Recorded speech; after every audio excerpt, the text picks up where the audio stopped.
Hello, hello, everybody. Welcome to Friday Night Live. That's not what it's called. You know what I mean. We are. Why have we got Brian on the screen already? We don't need that. We are delighted to have a special guest with us this evening, who I will introduce in just a second. I'm just too many screens, too many buttons, so I just need to make sure everything's going well before I do that. In fact, let's give it a go and see if I can make this work straight away. We'll introduce James, or as you might know him, Mr. Bright Fried. Can you see him? Can you hear him? So let us know in chat if you can see both of us and hear both of us. Say hello, James, and see if people can hear you. Hi everyone. Hope everyone's okay. Well, I can hear you, so that's good enough for me. While we wait for some feedback, I'll just say hello to a few people. Brian is the first one in tonight. Yippee, I'm first in for a change, he says. James Foot, nice to see you, James. Who else have we got? Maureen, who says she's new. Well, Maureen, you're in for a delight tonight. I don't normally have help with this, so it's usually very unprofessional, and we just kind of bumble our way through the evening. But now we've got James on as a guest. We will talk to him shortly. Stuart's in from a mild Wolverhampton. It's a bit mild here as well, but it's dropping. Temperature is not looking good. Graham, nice to see you, Graham. Thank you for your order. I sent that out today, I think. Who else have we got? Lee's in from a cold Bolton. I'm just scrolling through to see if anyone can actually hear me.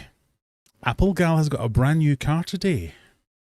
Well, I can't top that, but I can top. I've got a brand new Beer 52 delivery. It's Oktoberfest month, so they've given me some German stuff. Applegal can see us both. Hans says hi from Sweden, and Stuart Laker says it's all good, so I'm going to assume that you can hear us both. So, good tartan shirt. I'm dressing up because we've got a guest, that's all. Fish Fits in, Stevie P. Made me feel bad now. Yeah, I know. I came on in a scruffy t-shirt earlier when I first was setting this up with James. So, to officially introduce you to everyone here, this is James, who I met at the Aqua show a few weeks back, and we kind of noticed each other bumbling around, not looking like we knew what we were doing. So I thought, aha, he sounds like somebody that's got something the same as me going on. So we caught up. You may know him as the Blackwater guy, or the Botanicals guy, as people know me as the Timu guy. So that was one of the jokes, that we seem to be recognised for very specific things, although we do other things. So if I give you a couple of minutes or a couple of seconds to introduce yourself, what else do you do other than the Blackwater stuff, or why is it the Blackwater stuff that people recognise you? What do you think? Yeah, I mean, pretty much that is all I do these days. When I first started out, I kind of did loads of different things, like, some planted aquariums and bits and pieces like that. Kind of like everybody when they first start out, doing some like educational videos, but then you quickly realize 90% of videos on the internet are all like how-to guides and stuff like that when it comes to like cycling an aquarium or something. So yeah, that got a little bit monotonous quite quickly. So I'd noticed yeah, though that you seem to be doing quite well, because when I was searching up questions for the quiz, this is a bit of a spoiler for anyone planning to do the quiz. I thought, what's a good botanical to use, or what's good for Blackwater? Every single result was your videos. So you've done something, awesome. right? Yeah. I'm trying to hone in on my niche at the moment, so I'm trying to be that guy, if you know what I mean. You are doing well at it. So I thought we would kick the evening off with a bit of an icebreaker to introduce you to everyone, and we can do a speed round of getting to know you by playing a bit of a game. This is some nonsense from all the corporate events I have to go to every now and again where they do this. So it's a speed round. It's this or that. I'm going to give you a bunch of questions. You have to answer immediately which one you would prefer. So some of them are fish themed, some of them are less fish themed. I've even got some background music for this. I don't know how well that'll work though. But welcome to the round. This is This or That with James, Mr. Bright Fried. As to what does he like? Let's kick off with reef or saltwater? No, reef or freshwater? Let's get that right. Yeah, freshwater. Shrimp or snails? Shrimp. YouTube or Instagram? It's YouTube, definitely. Plants or corals? Plants. PC. Corals are too hard. PC or Mac? PC.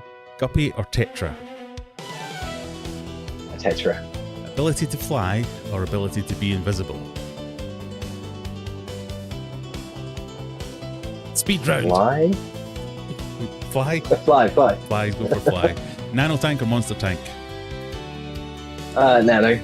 Fat or bald? I'm not saying nothing on that one. I'm both, so that's kind of fine. Community tank or solo fish?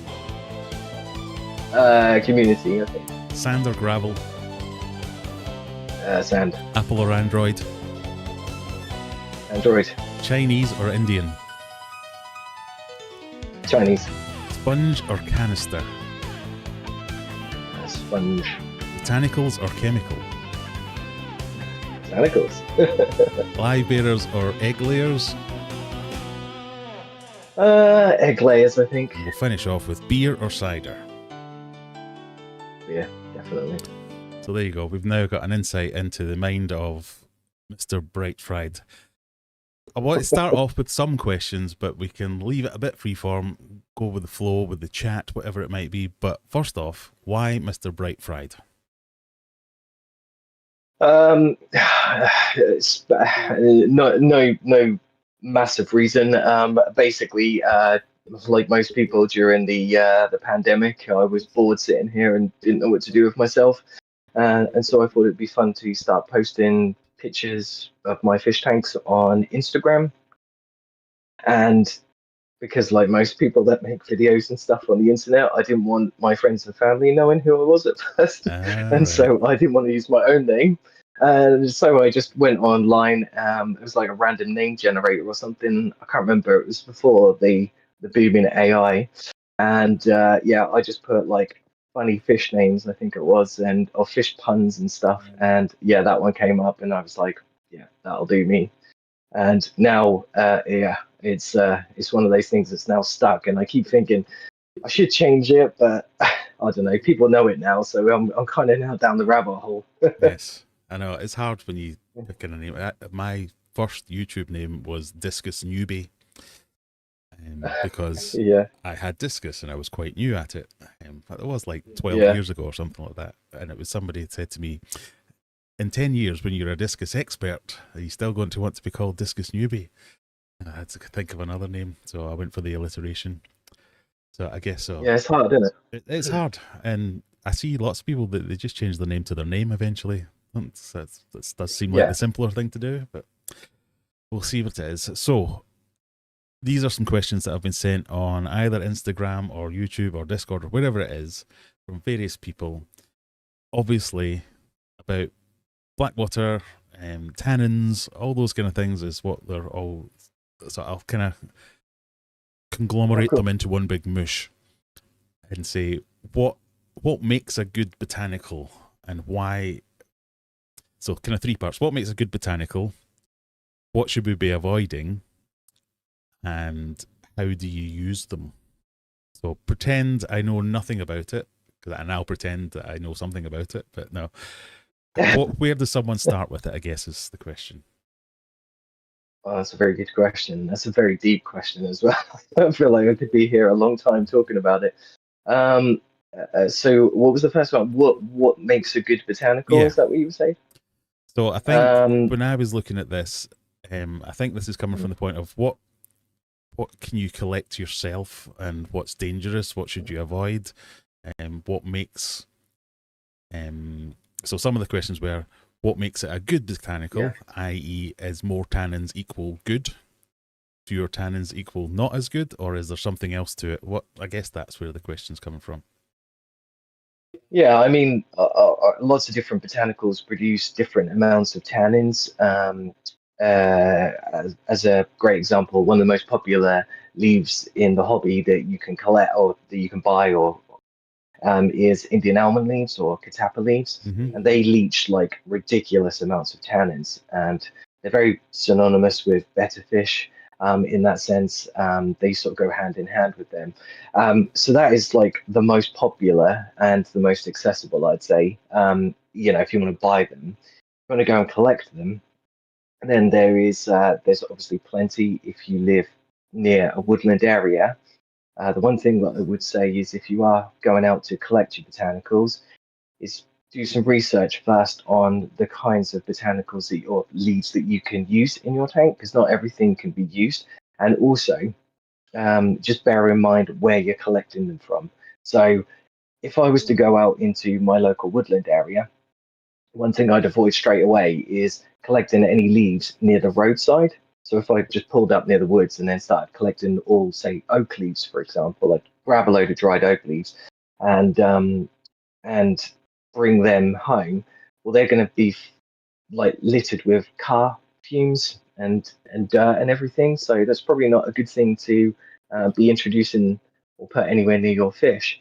So the best advice I can give is to go as far into the woodland as you can to start collecting, and also just be mindful of like walking trails as well, because if people are walking their cats and dogs, or not the cats, but their dogs, hopefully not cats, but if they are walking their walking budgies and hamsters, their animals, yeah. Yeah, that's it. Yeah, I mean, you do get all kinds of people, so that people do walk their cats, but mainly dogs. You don't want, again, So it's like soiled botanicals. the brambles if you know test. Yeah. So you wouldn't pick brambles that are down at dog pee height, would you? So do the same thing. That's right. Yeah. Yeah. Exactly. Yeah. I If you saw want to put it in something your about mouth. like managed woodlands are quite often a little bit more dangerous because they obviously will do treatment to trees and things like that. So Yep. is there something? Yep. People love to boil wood and boil rocks and boil. People are obsessed with boiling things, but is that something that's maybe like a failsafe for collecting things? Yeah, I mean, for me personally, that is a non-negotiable. Lots of people, if you read online or whatever, have got their own opinions on this. But for me personally, I feel that there's no better way of making sure that your botanicals are as free as they can be by boiling them. And you raised a very good point about areas near farm, farm, farm fields and things like that where they're spraying pesticides on.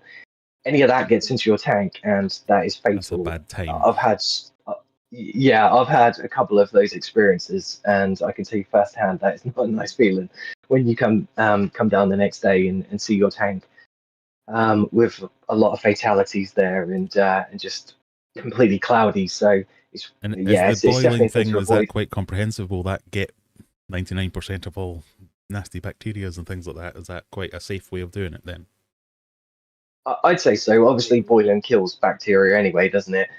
But also, what I do, again, this is my rule. Some people like to do something different. So some people would boil the botanicals, and then all that water, all the tannins has been leached from the water. So anybody that doesn't know, it's the brown tea stained color that you get from leaves. It's the same as when you put a tea bag in your cup and then put hot water on it. It's that brown leached tannins that comes from that.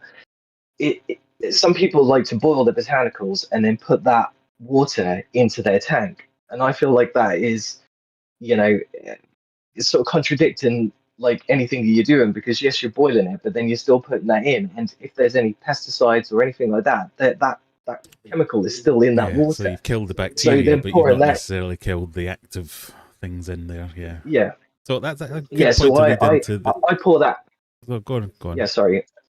Yeah, no, I pour that out, and then I rinse the botanicals again, and then I will then put those leaves or seed pods or cones or whatever I'm using into my tanks. And although, yes, you are losing that initial a lot of tannins that you've sort of boiled, but most of these botanicals will leach tannins for weeks and on end, some even longer, depending on how much they leach. But that will still make your water nice and brown. That will just take a couple of days to do it. If you know and these are so, they're consumable, aren't they? Because you do have to replace these things over time because they wear out and decompose and do all the things that you're doing them from. So there's a question there saying, what is a tannoid? The diversity of tannins and tannin cowpea. You might not know the answer to that, but I guess why is it beneficial? What is it doing? Is it an antiseptic property, or is it something to do with more biodiversity? I don't know. Yeah, so there's loads of different benefits that I've found from them. Some leaves do release you know, um, um, microbial properties or whatever it is, sort of beneficial to the fish. It's a natural healing of like things like ick and white spot. It can help with them. So Indian almond leaves, again, that's why they're so popular with like betta fish, because they help with those kind of illnesses that them fish kind of get. Not all botanicals leach those beneficial things, but essentially what the tannins do is, yes, they're coloring the water, but they are, number one, they are reducing line of sight for your fish. So in the wild, fish would naturally be in those environments where they don't have as much, or it's not clear water, especially if you look at fish from South America, like the Amazon River, for example. Um, they would um, they would naturally be in an environment that was very low light and covered, the riverbed would be covered in leaves and various other botanicals, making the water very brown. So it reduces line of sight, so it helps with the fish not feeling so stressed because they can't see predators, and equally predators, it reduces the line of sight for them. So you tend to find fish are more relaxed. The coloration is a lot more vibrant in fish when they are introduced in that environment. Tannins also lower their pH, so you are, replicating the water conditions in your aquariums to a more, like how it would be in the wild. So they're just one or two benefits of using tannins, as well as the aesthetic element. So a lot of people do it purely for the aesthetics, don't they? Mm-hmm. Yeah, people love that. Yeah. Some people just like to put the leaves in the tank and then get rid of the tannins completely because they just like the more natural look there as well. A lot of people do that. I've heard lots of people saying, I want to use catappa leaves and I want to use these seed pods, but I don't like the look, so where can I get carbon, or where can I get whatever to remove it from the water, which I guess is a thing. Adam has sent a comment saying, sorry if this is a dickhead comment of the week. You're all right. You can't make dickhead comments of the week in chat. You can only leave them on the videos. But my rule is I don't put crap I found on the ground into my tanks, which I guess that's a stance. But wood, you find that in the ground. Sand, that comes from the ground. Rocks, they come from the ground. So plants. I would draw a line between using botanicals and like the father fish method of, I'm just going to go to a random pond and scoop up some gunk and throw it in my tank. That I would agree with you that I wouldn't do that. But I think botanicals is quite a well, not necessarily well researched, but it's a kind of well covered side of the hobby. Blackwater tanks is a thing. People do like to do that. So I don't think it's a dickhead comment at all, but that's why this hobby is so wide and diverse, that everyone can do what they like. Another one from Little Mistakes says, I need a pH of around 4. 4? Surely you wouldn't want to put your hands in that. Is there any way to do this in a blackwater tank naturally? Any super acidic botanicals you could recommend? I'm using acid at the moment. Yeah, I was just going to say, chuck battery in there and stamp a hole in it. Yeah, I mean that very much depends on like how your hard how how hard your water is and everything. In my view, because if the water is not so hard, then the pH is going to drop when you put botanicals in. The harder the water, the more difficult it is. The area I live in, for example, is ridiculously hard. So I just get loads of calcium build up on the glass, which does my head in. But you put loads of botanicals in, and it reduces the pH slightly, but not to ridiculous amounts, which helps also with, pH swings or any issues with my water chemistry, I guess. But yeah, that's quite a difficult one. I think you probably, if you're using tap water and it's quite hard, maybe try using RO water or rainwater if you wanted to reduce the amount of minerals in your water. Is it the case that different ones will have more effect on pH and hardness, or are they all kind of much of a muchness? I think it's it's the more you put in, the more it's going to have an effect on it. So it's not like oak But leaves will reduce it by 0.1, no, but a seed pod will no. So it's more about volume, I guess. No, I would say, yeah, I'd say if you had very soft water and then you put like loads and loads of botanicals in your tank, that water is the pH is going to drop like dramatically on that. But that's not a great environment straight away to put any fish in because obviously that could stress the fish out. Yeah, I guess. So a juggler is microwaving a safe or suggested way to sterilize botanicals when out and about. Never thought about that. I've never done that personally. I've never thought about that. Yeah. I personally boil them. There's like the advantage of boiling them is obviously they go soggy, the leaves and the pods, and they absorb water. So when you put them into your tank, they will naturally sink. If you don't do that, well, I guess if you put them in water and then stuck them in the microwave, they would probably do the same thing. But I mean, it takes between 40 and 50 minutes minimum for some of these botanicals to absorb that much water that they will sink. I mean, I still do that now, and I will put some like seed pods in, and they will still float straight to the top, and then you've just got like a surface of your aquarium full of random cones and stuff like that just at the top. Yeah, it's one of those things where I often I'll make DIY fish food in the kitchen, boiling up all kinds of things in there, and I get to do that maybe once or twice a year, and then I'm banned from ever bringing anything in like that into the kitchen. Does it smell? Is it a smelly process? Is it? Yeah, it smells awful. Like, yeah, if you start boiling them up, it does have a certain so there's a certain wife or husband kind of approval factor required here, right? Yeah, the wife is always getting on to me about it. She's like, what are you cooking up or whatever? I'm like, nothing. It's just dinner. It's just like, yeah, I have said that before. I was like, I'm just cooking something special. And she's like, what are you going like soup? We've got one from Graham here. Is there any particular leaves you recommend in the UK? So I don't know how you would agree with this or not, but when I was doing a bit of research, is that the UK Planted Tank Forum, there's quite a good list of, there's one particular post, I'll see if I can find it, where they list out all the good ones, all the bad ones, and some of the same advice you'd already mentioned about, like, make sure you don't collect anything near a road and all that kind of stuff. But what's your take on it while I try and find this? No, I think, yeah, I mean, obviously you've got to be careful, like it's always best to do your research because most of this stuff is not, there's not loads of papers on it or massive amounts of documentation. So it is trial and error for most of it. But I think there's a good chunk now where people have done enough research and had experience in to know what leaves to use. I mean, in the UK, great ones that I love to use is oak leaves. And chestnut leaves are a really good one as well. The only thing with chestnut leaves is they're usually quite thin, so they sort of decompose really quickly.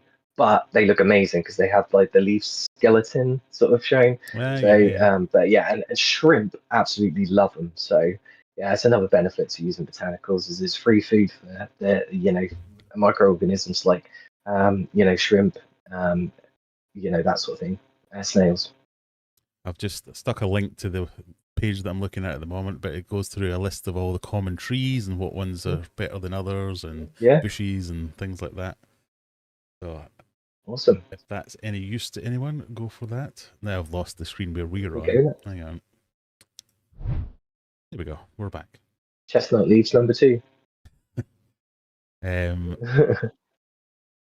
careful putting a soaked stick in the microwave. I'm interested to know why that's an issue. Is that like because it explodes? Yeah, I guess so. I tell you what I've noticed as well is pretty much any leaf that comes from like a tree that produces a fruit. That seems to be a bit of a common consensus is that them kind of leaves will be absolutely fine. I've tried tons of leaves. I sell them, so everything that I've ever sold, I personally test in my own tanks before doing so, and for a long period of time as well. Before I don't just buy them, stick them in, and go, yeah, that's good, and then stick them straight on like my website or anything. This is a natural point to plug your website, clearly. Naturalwaters.co.uk. That's where I buy my botanicals, or where you can buy, sorry, the botanicals. I've got loads for sale, but loads of different seed pods and leaves from all over the world. So I've tried to source botanicals that you would find in areas that you know around the world from different rivers. So if you were, say, for example, creating an aquarium based on the Amazon River, for example, then I've tried to source botanicals that you would naturally find in that area. So some of the trees that are around. People do biotopes and things like that then. That's right. Yeah. Well, I think I'm on your website now. Yeah. Well, plenty of stuff on there. Yeah. There you go. I will stick. And there you go. Look, I've currently created a drop down there, so you can kind of select like different areas of the world if you wanted to use it from the drop down. So, you know, if you were looking for botanicals that you find in, so if you want like Asia, for example, or South America, yeah. Very clever. I've just seen one of the comments from, is it the Zen Ginger, says, I've heard pine sap is bad. That is absolutely bad to put in. Yeah, any pine cones or anything like that, that just leaches sap. And obviously, yeah, that is very detrimental to your tank. There's one there, yes. So that first one I linked, I think that did mention something about pine and some other ones to avoid, like rhododendrons, was one of the ones? Because it has some kind of poison, essentially. Yeah, that's what I mean. Like, I mean, I know this sounds overkill, but I feel like if you are trying botanicals for the first time, you know, everybody's water's different in different parts of the world and the country. You don't know how those botanicals are going to affect your water parameters for a start. So I would say try a few maybe in a separate aquarium or just a little body of water that you can sort of do a test on, test the water to see the effects of the botanicals and how quick that affects your pH, for example. Yeah, because I guess it's down to and then your starting point is going to make a big difference to where or what difference something makes, isn't it? Absolutely, yeah. And also, you know, if you do want to put them into your aquarium, it's maybe just starting slow and just add in, you know, one or two very, very small items, and then just observing how that's affecting your water parameters, not just going out buying loads of stuff and then just boiling it up and then throwing it all into your tank at one go, because that could cause a lot of chaos for you. A quick interjection just to say hello, Scott. Not seen you for a while. He's asking, is there a quiz tonight? There is a quiz tonight. So hopefully you've been listening to all this, because there might be some of this in the quiz. We normally start the quiz at past, so it's getting towards past. But we might push it back a little bit, because James, I think, is going to join us for the evening. So we can do after the quiz, pick up any more questions that you've thought of. I was just seeing that from Juggler. Trying a separate aquarium. That sounds like a test for you to do, Graham. I'm trying to minimize the amount of aquariums I've got. I don't need any more. Leave it to me. I'm doing loads of scientific experiments, or I'm trying to. I've not got a PhD or anything in science or anything. It's more just trying some experiments to see how they work. Video I'm currently working on, so I'm hoping it's going to be out in a couple of weeks' time. I am basically observing like fish behavior, how tannins affect fish behavior. I've done quite a few videos on it before, but you know, it's great talking about it, but you kind of want to prove the point yourself. So what I've done is I've got an aquarium set up at the moment, and I've got some fish in it, and for a few weeks they have I gave them a week to settle in basically, and then the first week observing behaviors when introducing like a foreign object into the tank and seeing how the fish respond to it. And then what I've just done, so again, I'm currently still working on it, but I've now introduced tannins into that tank to now, and I'm now observing how the fish are now going to behave now that there's tannins in the aquarium. If they swim, say, higher up in the tank, if they're more separate from each other, if they're more towards the object that I've got in the tank, that sort of thing. It's been fascinating to do so far. But yeah, and in the past, like I've done a video where I have done just an experiment. Like if people want to know like how much, like what leaf produces the most tannins, for example, I did a video on that exact topic where I got a load of jugs out, put loads of different leaves in each jug, or like one leaf in each jug, put loads of hot water in it, and then, a couple of hours later, come back to it and show you which one produced the most tannins from that. So if you wanted to know, then you've got that video. I'm just going to stick a link to your channel in there so people can go and find that. Shameless plug. Shameless plug. Well, no, it's not.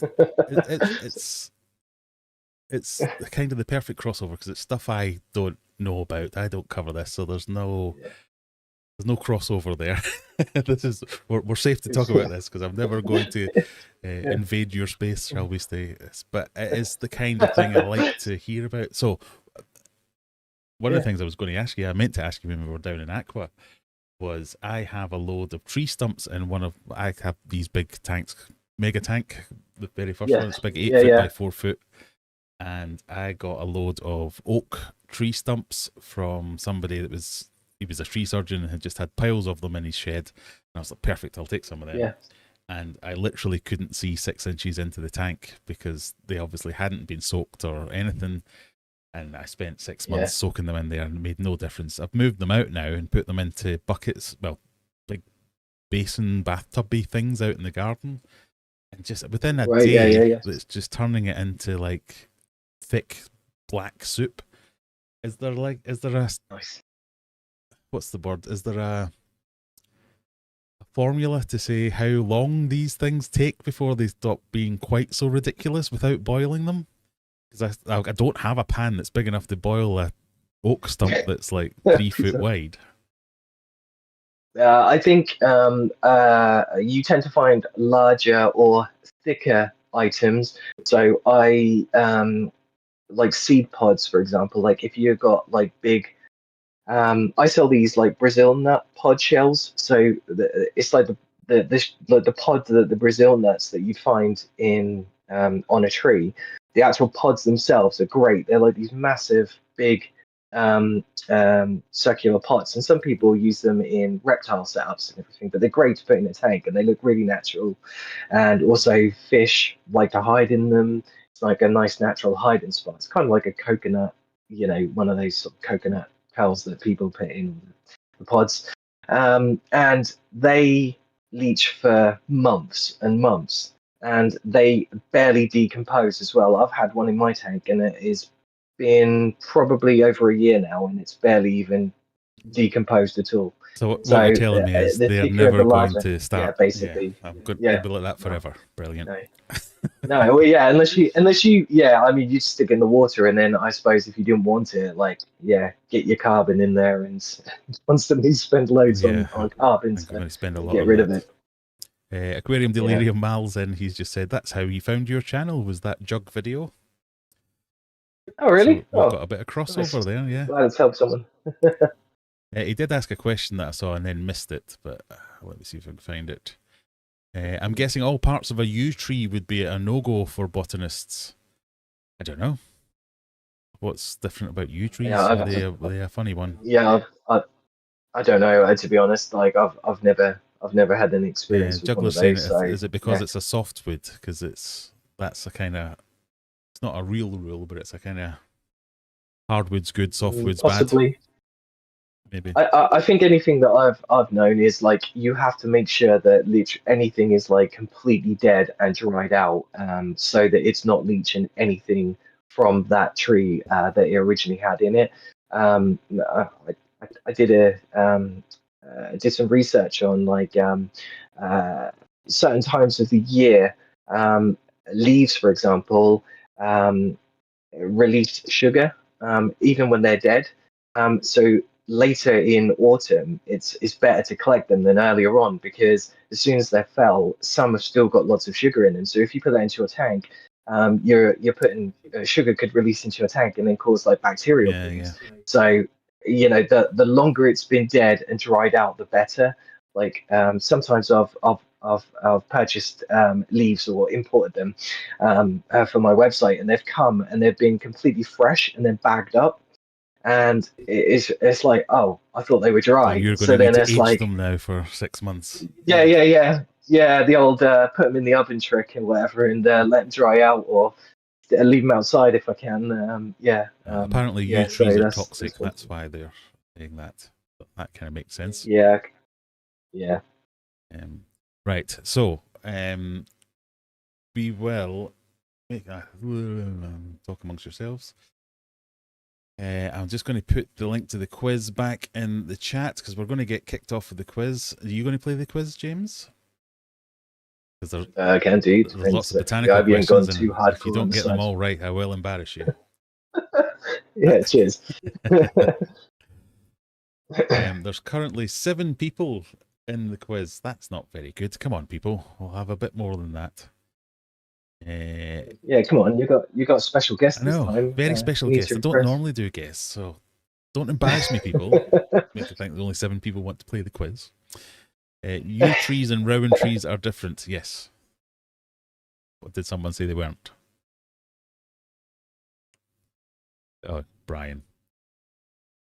I can only name a tree when it grows conkers. Well, there is that, yes. Rainbow just loves a woman that loves... People, we're going to need to work on these names. I can't be reading out these things. It takes too long. Yeah, so if you want to get into the quiz, now is the time to get into the quiz. 16 of you, that's a bit better. As always, the quiz is a mix of current events, of which this live stream is a current event, fishy questions, and general nonsense. So we're all good on that point. Let me just find the scoreboard from the previous week. Oh no, we didn't have a previous week because I wasn't here. But for those of you who played the first week, this is the current standings. God, I've got too many scenes. Hang on. There we go. Current standings. Zenny. Sorry, I didn't mean to sound quite so surprised. Zenny's in the lead. No, Zenny is in the lead. Why wouldn't she be? With 3,331 points, Era404, Stevie P, Kate, and Laurie Carey Day making up the top 5. And then if you see your name there, that's where you are. So good luck to everyone, and we'll see everybody on. Oh, weren't meant to see that. Pretend you didn't see that, anyone. That was me working. I'm trying to do a cost-benefit analysis of opening a fish store. Good luck with that. Yeah, it's not working out very well. Yeah. Let me see if I can find... I want a way to get both our faces on this screen. Hang on.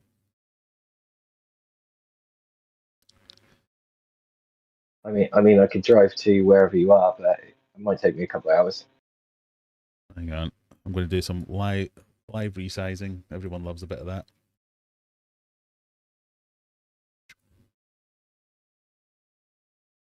There you go. So we can both see each other on this one. I'll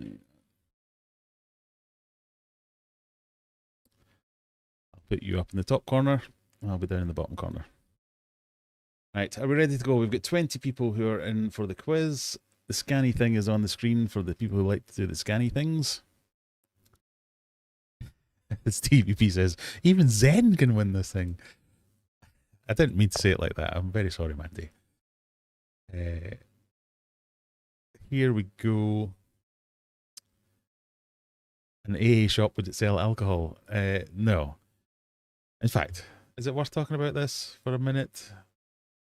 So I mentioned this on my live stream earlier in the week when I got my new plants delivery. I was like, maybe I should move this into the online, into the offline world and have an actual bricks and mortar shop. So I've done some back of a fag packet calculations here of some categories of costs. So this is, I think it's going to cost about 25 grand to set up a shop and one-off costs. And then I reckon it would cost about 3 grand a month, 3.5 grand a month, something like that. So I have no idea how anybody running a fish shop makes any money whatsoever. So I think that's why you notice so many drop off, don't you? Like it doesn't make they any last a sense to me few years. whatsoever. So I've done some calculations that even to break even, I would need to sell like $4.5 grand a month in revenue, and the markup I would need to do that, it doesn't make any sense. So the only way I can make this make sense is to have a shop that's so big and sells so much that no one else can. I don't know. So, like for instance, I would need to sell a neon tetra, which would cost me 75 pence. I would need to sell that for £2.64. A bag of an Anubius, which costs me £3, I would need to sell for £10.55, and I currently sell it for about £5. So, mad. It's going to have to be the markup on things like hardscape, wood, rocks, all that kind of stuff. I guess that's a bit bigger than it is for anything else. But yeah, I've all week just been going. Are they all money laundering sites? I don't know what's going on. How does anybody make any money whatsoever?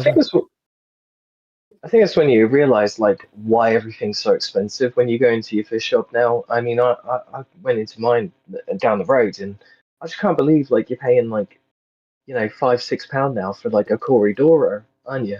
Just a small years. And I get it. And the only reason I You was got that looking much at money.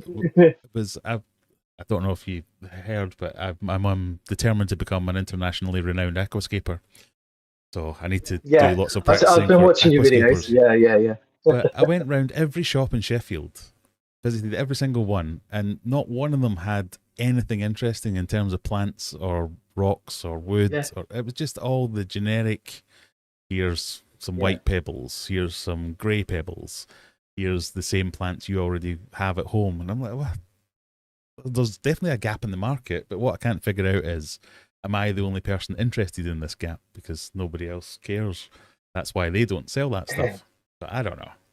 Yeah, I agree. It's very frustrating when you go into a lot of shops. I mean, I get that there's a market for it, and if it helps in a small way introduce people into the hobby, and then they can quickly move to other stuff, then fair enough. But it is quite frustrating when you go into a lot of shops and you just see all those plastic ornaments everywhere, isn't there? Like you said, the coloured gravel. One of my biggest pet peeves. Yeah, God, I've got my daughter's. She is that girl where she's like, "Oh, I love my fish tank, Dad, but can we have some pink gravel?" And I'm like, "Oh no!" But I don't know if that's because that's what sells. Therefore, that's what you have to stock. Because if you are going to do this for a living, you have to sell what sells. So there's no point me being snobby about it and going, "Well, I'm only going to have live plants, and I'm not going to sell plastic plants. I'm going to go out of business if that's what happens." I think for me, that's the frustration, isn't it? Because like sort of mentioned this a lot before, but obviously the way things are marketed, is for children and other things, and they make it all sort of fancy and that. But it's so far removed nowadays, like what you see from like nature and these fish's natural habitats. Again, that's what my thing is, because I look at those environments and I'm like, how have we gone from like very early fish keeper days, like Goss, when they were studying like these different things, they were taking fish and plants out of rivers and then studying them in tanks, the very early aquariums. And then somehow you've gone from that studying like nature to, a princess fish tank. SpongeBob's Pineapple House. Yeah, the SpongeBob. Yeah, it's just amazing, isn't it? Like we've kind of gone completely the other end of the spectrum, and I'm just like, yeah, it doesn't make sense. And now everyone's perception of like, that's what like, the biggest battle for, say some people see like a tank that I've set up and, well, why is the water all brown? Or people get freaked out by it, don't they, when they see like biofilm appearing in wood? And that's right. And they go, it was dirty, and you're like, no, it's exactly what it's like in nature. And if you actually understand how the chemistry works, you realize that actually that's a very clean environment that they're in. The way that like mold works, and you create an ecosystem as opposed to. I don't want to get preachy or anything, but No, I totally agree with you, because I think that the reason I'm interested in this and the reason I would want to do a shop would be to cater for people like us. But you also need to cater for the people who aren't like us yet, but might become like us one day. Yeah. So you have to get them into the. And if it takes a SpongeBob SquarePants house to get them into the hobby, maybe that's worth it. Yeah. I think it's what everyone thinks, don't they? Broken helicopters, sunken submarines, all that kind of stuff. No interest whatsoever. But if I have to hit a 400% markup to put food on the table, then I'm going to have to do that. So maybe that's what it is. Yeah. Anyway, right, quiz. I just want to say welcome, Jack. Driving to Wales tomorrow. How are you going to get through the water? I'm assuming you're going to go on a ferry, obviously. I don't know why I said it like that. Are you coming past Sheffield? Stop in and say hello if you are. Right, quiz. That's what we're doing. Here we go. Good luck, everybody. Remember, there are 20 questions. Questions 10 and 20 are gambling questions. So you don't have to gamble, but if you don't gamble, you can't win any points on those ones. And it's just for fun, because I'm so bad at sending out prizes, we're not doing that anymore. There we go. Bragging rights. But remember, as Jack says, you're nearly at 100,000, Graham. I am nearly at 100,000. I will be giving away Sorry, I'm getting attacked. I will be giving away a Fluval Flex 2.0 on the stream just after turning up to 100,000. So stay tuned for that. Question 1. What do points make? Prizes! Oh, somebody wants prizes. What serial killer is... No, try that again. What serial killer is put in this mask in order to keep his tending prison guards and visitors safe? Prizes! Is it Patrick Bateman, Michael Myers, Norman Bates, or Hannibal Lecter? Now, sorry, there's all kinds of things attacking me here. If you are a member of the channel, you obviously get an extra 75 points whenever you want them. If you want to claim them, type in !75 and it'll tell me that you want your points. So we've got Adam and Zenny want your points straight away. Not a problem. Bye, Jack. Nice to see you. Drive safe. You all thought it was Hannibal Lecter, apart from 2 people. Most of you were correct. It was Hannibal Lecter. Stevie P got that one fastest. Prizes! Full gal as well. Right, okay, hang on. This is hard to manage. So Zenny wants 75 points. Adam, what's your name these days? Prizes! Zenny, Adam, Applegal, and Brian. Brian's not a member. Brian. You should be a member, Brian. The amount of trouble you cause. Where's Applegal? I can't see you. You sure you're playing? Oh, there you are. Wake up! Graham, wake up! What do points make? Prizes! Everyone's now abusing the system. I'm here for the comments, to be honest. So, some of these, so the wake up is because many moons ago, most of the people won't remember this, so I should probably not mention it. My beer fridge was too close to me and it was too full, so I fell asleep in the middle of the live stream. That's hilarious. Stevie P, Zenny, Applegal. Have I missed anyone? Adam C. Adam, what are you called these days?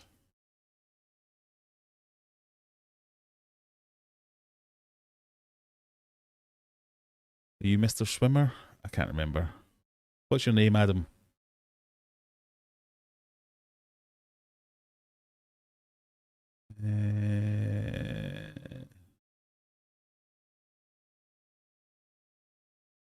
Well, you'll have to tell me in chat what your name is, Adam, because I can't find you.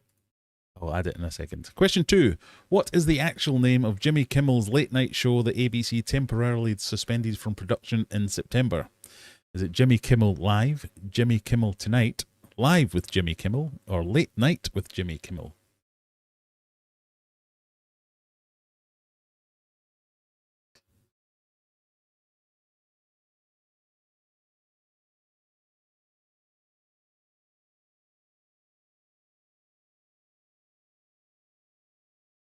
You're waiting for the sleepyhead emoji when you hit 100k. Stuart says, I missed the sleeping live stream. What number was it? It no longer exists for very good reason. It was immediately taken down. I may or may not be doing a montage video of saying thank you for 100,000 subscribers, which includes some of my more memorable moments, one of which was very good. Yeah.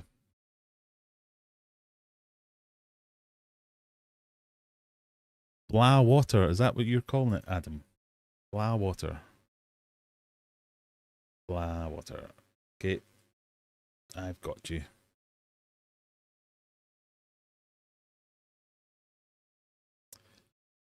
Right. So, what is it called?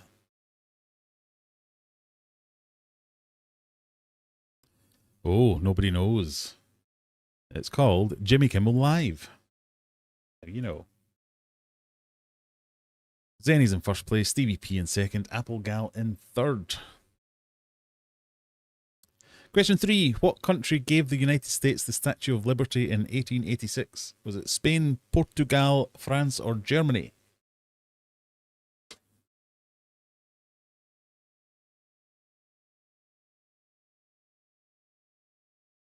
All that talking about falling asleep on stream has made me thirsty, so I'm going to break into my second of the beer 52s, the Oktoberfest bundle. Benedictiner Festi beer. You say so.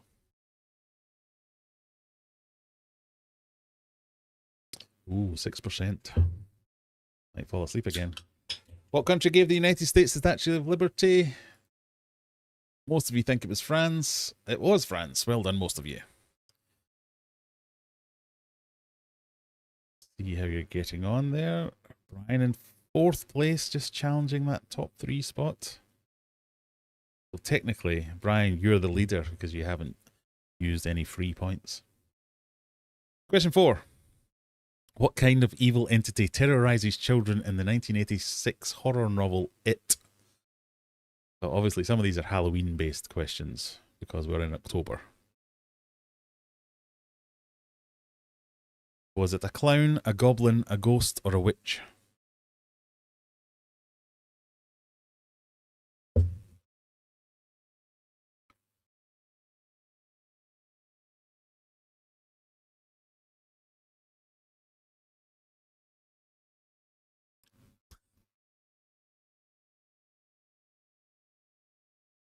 Most of you going for clown. It was indeed clown. Juggler. I thought we had an agreement not to talk about that night anymore. It was a special one. He started up the stream again and then proceeded to snore for 2 hours. See, the beautiful thing about YouTube is audiences come and go. Mine won't go. There's always someone that remembers all my little indiscretions.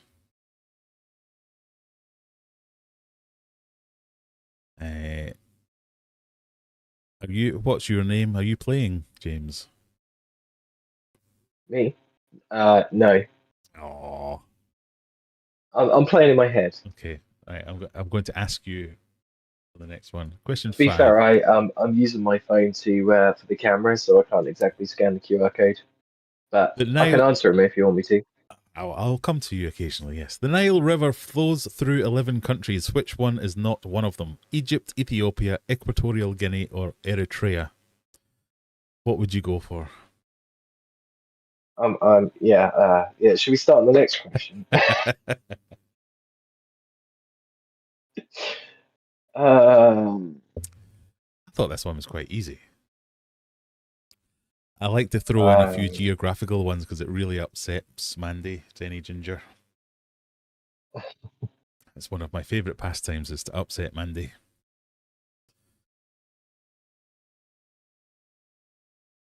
What do we think? 16 of you have gone for Equatorial Guinea. Yeah. I was thinking that too. Not to jump on the bandwagon. You'd have been right. Was indeed. Andy got it right. Well done. See, you're not that bad at geography. I have a special treat for you all later. We do a second quiz called the Eliminator, which is a lot shorter, right. So don't worry. But it's entirely GeoGuessr based this week. And I kind of have a 50-50 love-hate relationship with GeoGuessr. Some people love it. Most people hate it. Yeah. Right, easy one for you. What is the name of this device used to tell the time using the sun? A sundial, a sun keeper, a sun clock, or sun hands?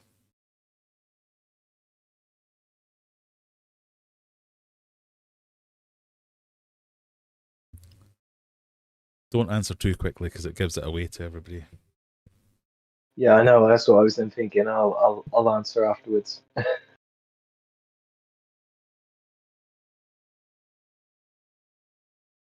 What would you have gone for? A. Everybody went for A. Well done, everybody. It was, of course, A. Question 7. Hollywood talent agencies are reportedly courting the world's first AI actress. But by what name does this AI actress go? So this has been in the news recently a few times for different reasons. Is it A. Elaine Cherry, Jessica Von Harper, Sheila Verose, or Tilly Norwood?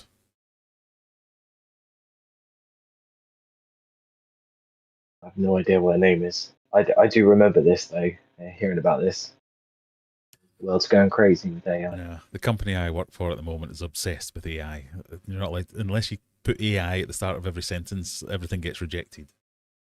I've been on course after course after course. I'm actually doing a degree in AI at the moment, funded by my company. Got nothing to do with any of the work I do at the moment, but it's fun. My sales guys at work are just absolutely obsessed with ChatGPT at the moment because they can write fancy emails. Little do they know everyone can spot it. Yeah.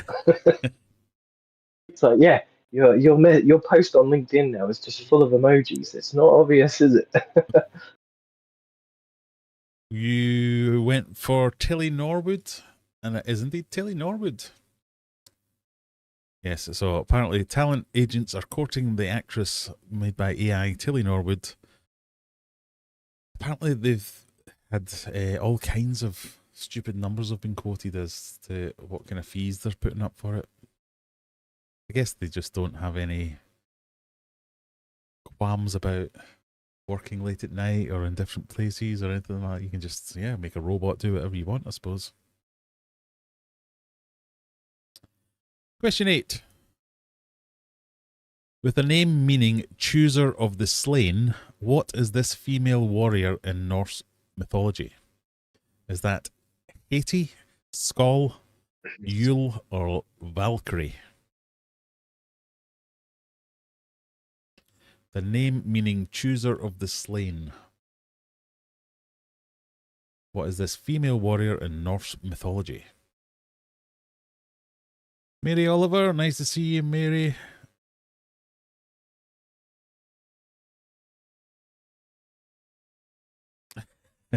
Mandy for the last question has got not the foggiest clue, went with answer option D. That's a bit of an in-joke for this channel, but if you're not sure, go D, because that's usually the one I miss out. It worked that time as well. And this time, it was D, Valkyrie. I want to know that one. We've had a change at the top. Stevie P is into first place. Naturalscapes UK, good evening. Nice to see you in chat. Feel free to join the quiz. You can still win. Question number 9. Which of these colours indicates a flame is at its hottest? Is it red, blue, white, or yellow? I'll rephrase that. Which of these colours, according to the website I looked at, indicates that a flame is at its hottest? I'm sure we've had this question in the past and everyone got upset with me. But I will remind you, I don't care.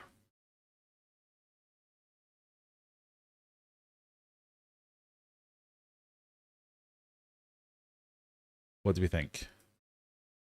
What would you have gone for, James? Well, at first I was thinking blue, but now I'm thinking white. I don't know. I'm quite, I'm on the spot now. I feel like I'm on, Who Wants to Be a Millionaire? I'm sort of second guessing everything that I'm thinking. It is blue. Can I ask the audience? So I've given some reasoning here just to get in ahead of all the moaning. Blue flames signify complete combustion of a fuel material, which results in the hotter flame. A blue flame tends to burn at 1600 degrees Celsius.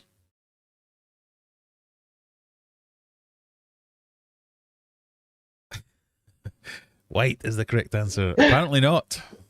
Because it says right here on the screen. You can see it, Graham. It says blue is the correct answer. And remember, whoever writes the quiz is always right.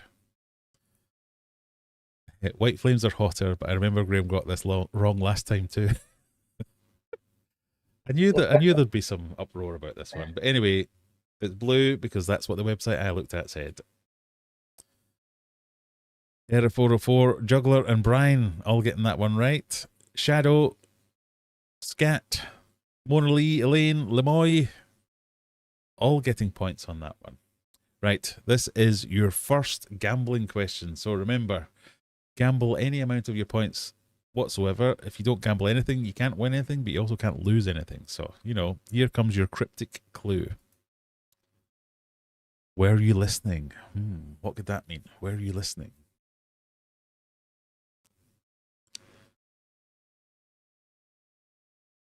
Could this potentially be a botanicals-based question?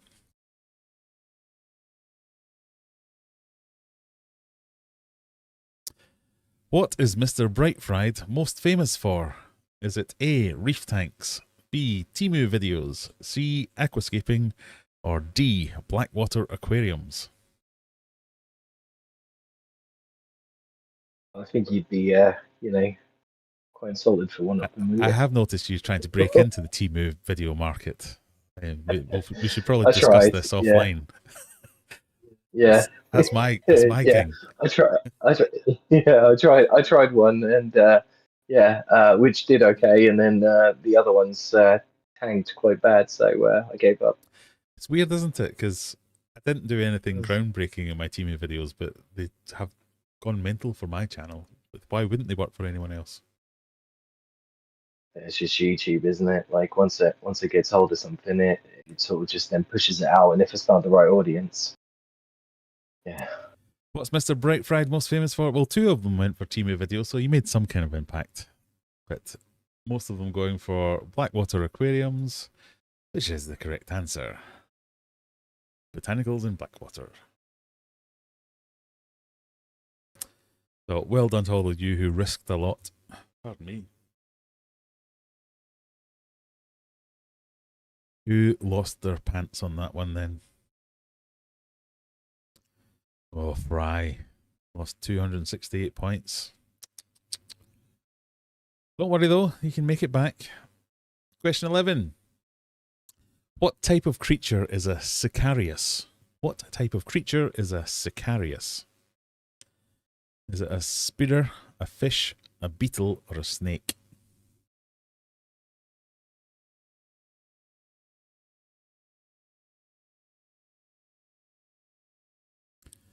Mandy says, Graham, maybe you just have more Temu level subscribers. That seems like a bit of a dig. What do points make? Prizes! Oh, Lisa's after some points. That's fine. What type of creature is a Sicarius? What would you go for, James? What do you think? I have no idea on this one. Maybe a beetle. You would be with the majority, but the correct answer is spider. A six-eyed sand spider. The Sicarius belongs to the Sicaridae family and inhabits arid regions of southern Africa and South America. There you know. I have no interest in spiders. I have interest in avoiding spiders. That's all I want to do. Yeah. So who was that wanted points? Was that Lisa? Lisa.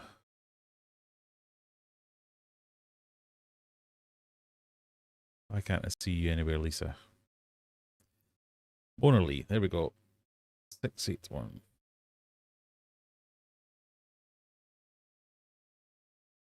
Seven, 5, 6.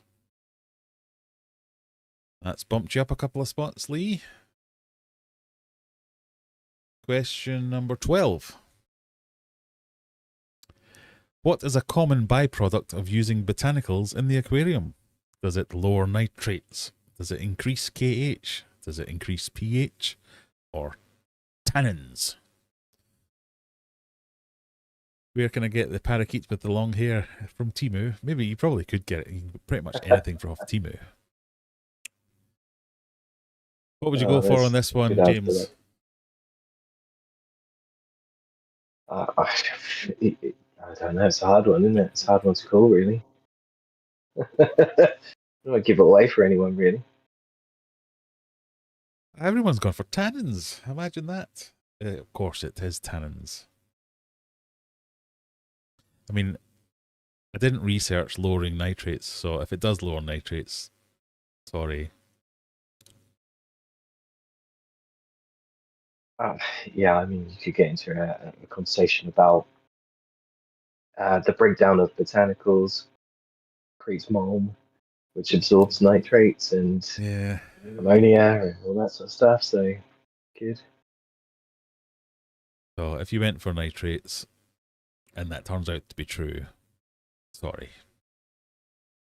It is close at the top, Brian. You're quite right. The top 5 are all on 1,300 points, and there's all kinds of animals buzzing about here tonight. I don't know what's going on. Question 13. What is the minimum number of fish needed to be considered a school? Is it 12, 2, 69, or 6?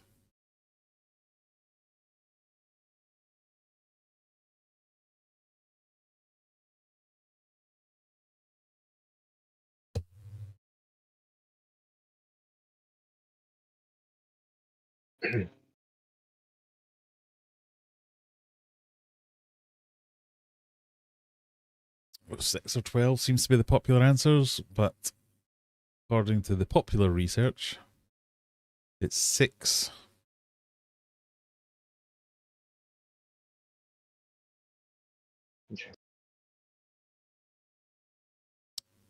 No one arguing with that one? Fine, let's move on quickly. Question 14. What sports grand tournament is taking place in London right now? Is it Subbuteo? Is it Tiddlywinks? Is it sumo wrestling? Or is it answer option D? Always answer. It's not answer option D.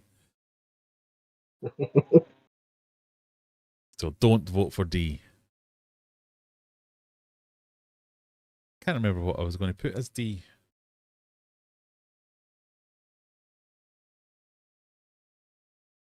I mean, personally, Tiddlywinks championships.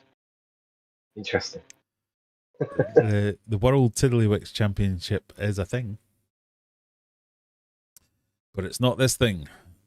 This thing is sumo wrestling. I don't know if you've seen any of this, but it's amazing. I've never watched it. Do you remember that program that used to be on Channel 4? It was like Trans World Sports or something like that. It was always on a Saturday morning or a Sunday morning.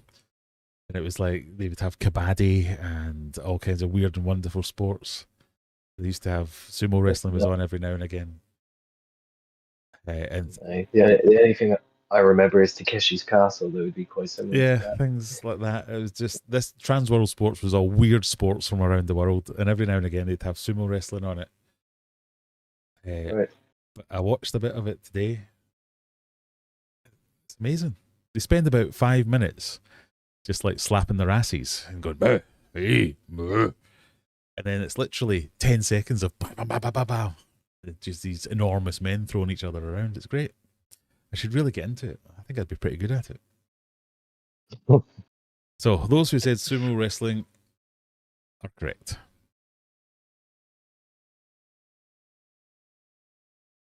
Oh, Mandy, I got you with the GIF. I do like to throw a bit of a strange one in there every now and again. Question 15. Which fast food chain relaunched their Monopoly instant win game 10 years after suffering a multi-million-dollar fraud from the previous version? Was that Subway, Burger King, Wendy's, or McDonald's? Mandy says Takeshi's Castle was the shiznit. Another Takeshi's Castle fan there. Yeah. I like the one where they ran through the doors and some of them were sealed and then they just ran straight into it. Yeah. That was fun to watch. What do we think? We think it was McDonald's because it was McDonald's. Well done, everyone. Moving swiftly on. Question 16. Where on the human body is the fovea or the fovea? Where on the human body is the fovea or fovea? Is it the eye, the arm, the leg, or the ear?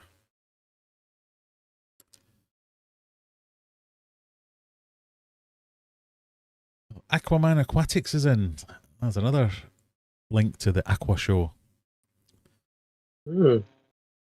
He was doing one of the aquascapes on stage, and was in the Aqua One stand, I think it was. Aqua One, yeah.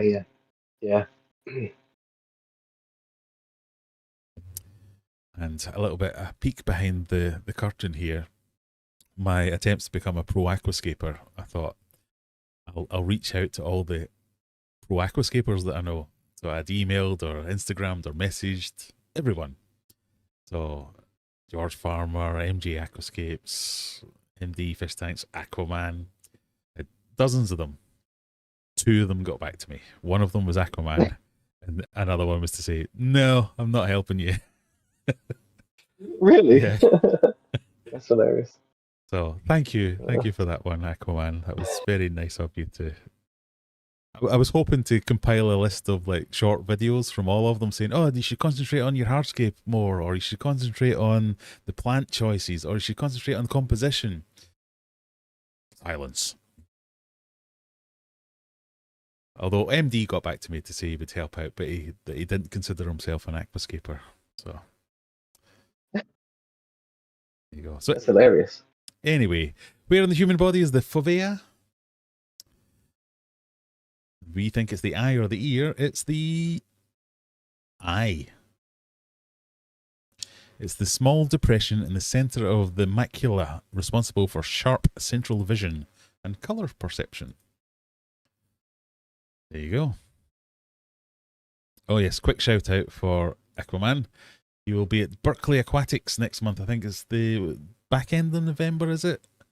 Because I think that's when I've got a wedding to go to. I might have got my dates wrong though, so if I can make it to that and there are still tickets available, I will pop along to say hello.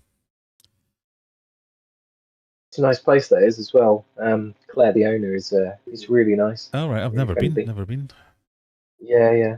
Well, I did a like set up a Blackwater aquarium there a couple of years ago.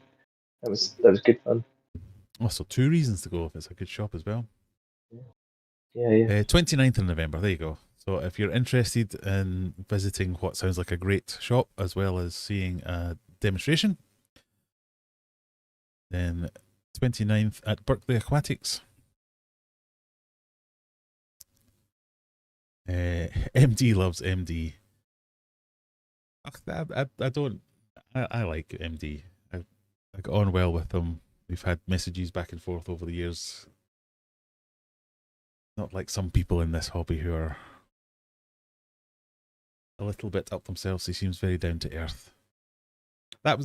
We'll talk about this in a little bit, but one of the things I found about Aqua that I was quite not worried about, but one of my main concerns before I went was, is it just going to be full of people with massive egos that thinking they're the best things in the world? But everybody I spoke to was just so nice.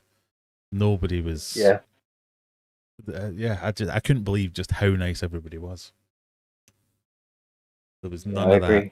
No, I can't be mixing with the likes of you. They were all really good. Anyway, we're quizzing, Graham.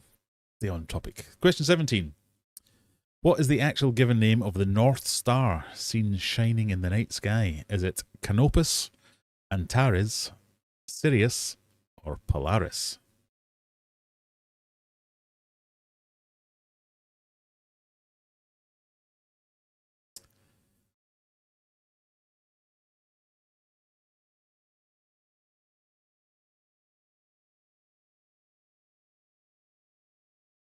What do we think? Go on, James. What do you think? Put you on the spot. C.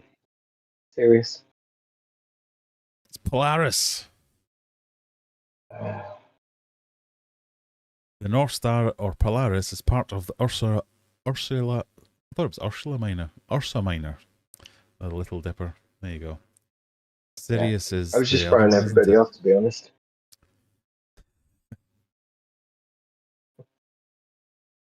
Question 18. What make of car is the malevolent and murderous vehicle Christine? A Ford Thunderbird, a Pontiac Bonneville, a Plymouth Fury, or a Chevrolet Impala?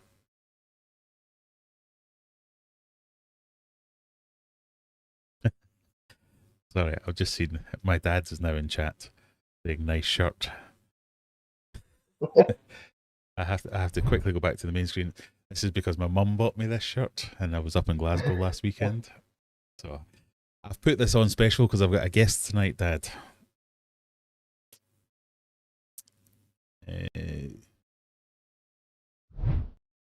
Always great when your family drop in. Well, much like you, I used to be really embarrassed. In fact, I still am. But when people from my real life found me and would pop into chat, I'd be like, oh no. But I've kind of got over it now.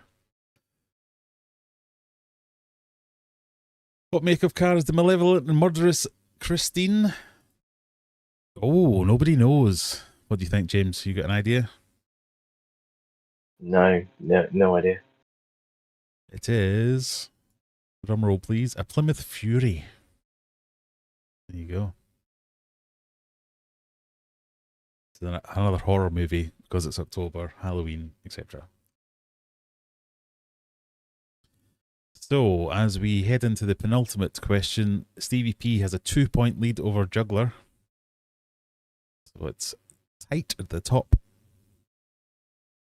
Here is your penultimate question. Which of these is not a common guppy strain? Is it a blue tuxedo, a black Moscow, an orange viper, or a platinum gold?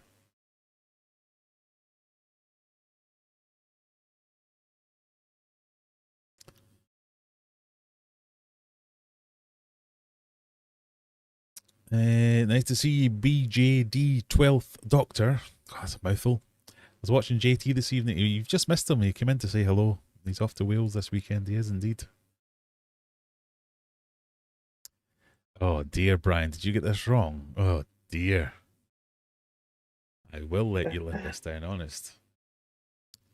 3 people have gone for Black Moscow, 15 for Orange Viper, 3 for Platinum Gold. The answer is, of course, Brian, Orange Viper. That's not a real thing. As Juggler says, this is like Rebecca getting a Die Hard question wrong. Yes, it was Orange Viper. I made that one up. So, Juggler has taken the lead by answering that one quicker than Stevie P, who's in second. Zenny is in third. But all can change on the final question because it's another gambling question. So remember, gamble whatever amount of points you wish to. If you don't gamble anything, you can't gain any points, but you also can't lose any points. So it's really up to you. Here comes the cryptic clue. Keep the pressure on. Keep the pressure on. What could that mean? I don't think my cryptic clues have ever helped anyone.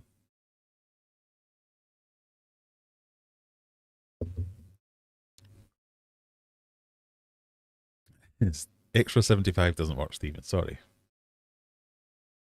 What animal has the highest systolic blood pressure?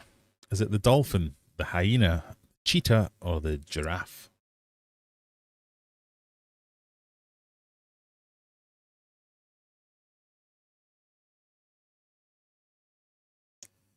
If you had to put it all on the line, James, what would you go for?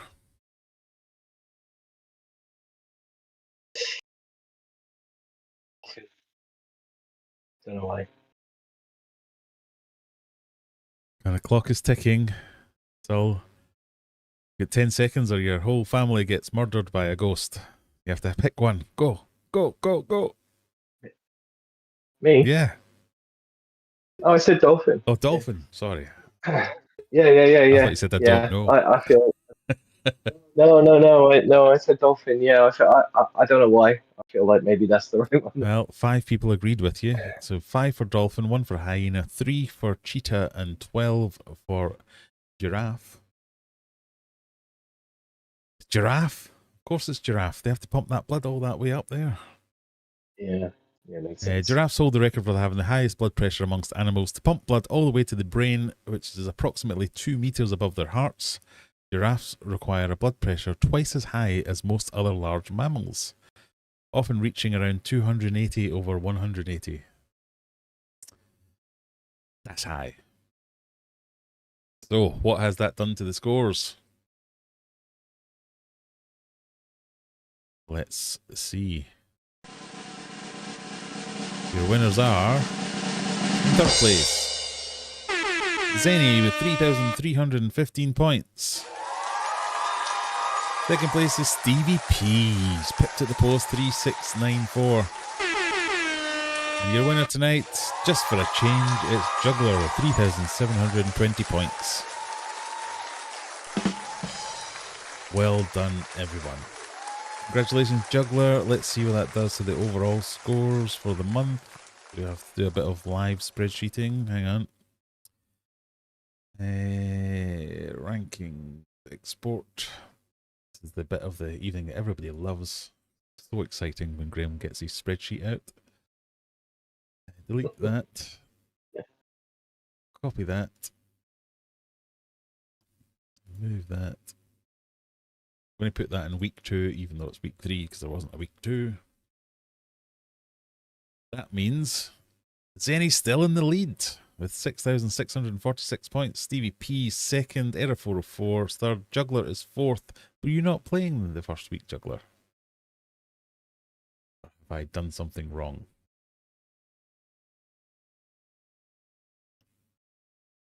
Oh, you weren't in the first week.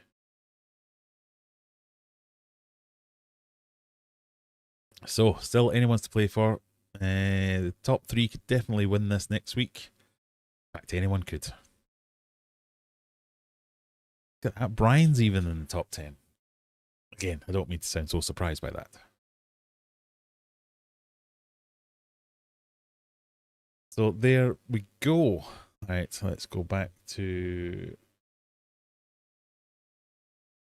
Let's go back to us.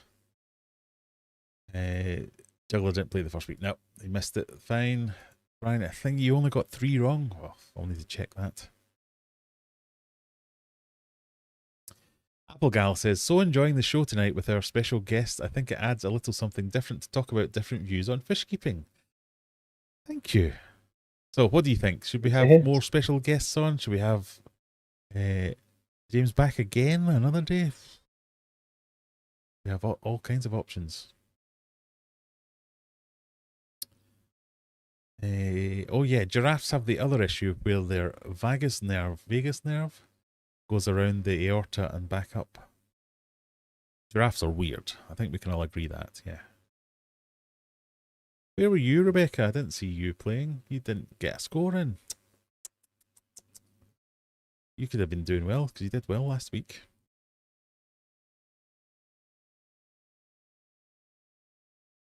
Right, so there we go. Sorry, I'm just doing some admin in the background. Talk amongst yourselves, everyone.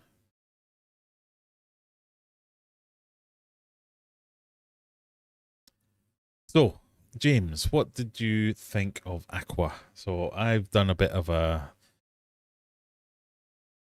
did a couple of live streams while I was there and amalgamated them into one video, and I think that covered everything. And then I've talked about it in my live streams. My overall feelings were I was a bit trepidatious about going, a bit nervous about mixing with all the people who I've never really met before, not in the industry myself.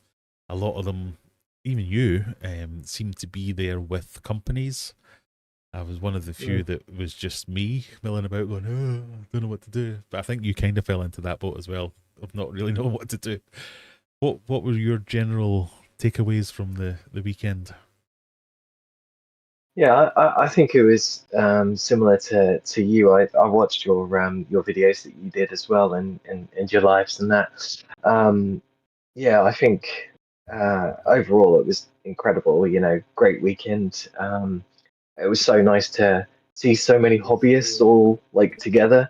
I sort of said before I went that you don't often get to meet other fish nerds. And when you try and, I mean, I try and talk about it at work, and you can see people's eyes glazing. Or if I try and talk about it to my wife, for example, she's like, I have no idea what you're talking about. So to be somewhere where everybody is so excited or enthusiastic about fish keeping in general, and just having a place where sort of you can meet and chat to Yeah, people was really great. And yeah, there were so many good stands there.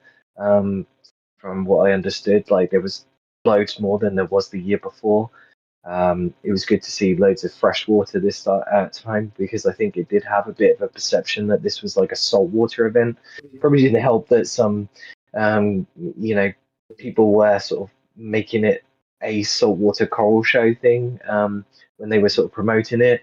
But yeah, I mean, there was loads of freshwater stuff. I think it probably could have been more, but yeah. I kind of it like the was good to idea see. of it being more of a, so like a few of the reef guys have been on my live streams the last Mhm. few weeks, purely from meeting them down there and from talking Yeah, to them offline, trying to make it more of a fish keeping hobby rather than a saltwater or a yeah, freshwater hobby. I think that's yeah, the kind of thing that event can do quite well, is to bring them all together. I think that was something that probably yeah. worked quite well. Yeah, because you don't want it to be like oh, it's just all about salt water, or it's no, this is a freshwater thing, do you? Like all of that is part of the same hobby Yeah, ultimately. So just and there yeah, are it's all great to there are weirdos out there that have yeah, both freshwater tanks and saltwater tanks, aren't there, James? yeah, yeah. I do have one right next to me. I'm the same. I have Yeah, had saltwater in the tank. I mean, I think I'm kind of settled on freshwater now, but why should yeah, it be a choice that you can only have one or the other? Why can't it be a bit of both? yeah, Yeah, that does make sense to exactly. me. Yeah, The biggest thing that I thought was, apart from the utter embarrassment of some of the elements, the it was the meeting the other creators or vendors who were very just down to earth, open to just having a nice conversation. Not There was no like ulterior motives or anything like that. There was people just talking about anything and everything. I was really surprised by that. Yeah, it was one of my big takeaways. yeah.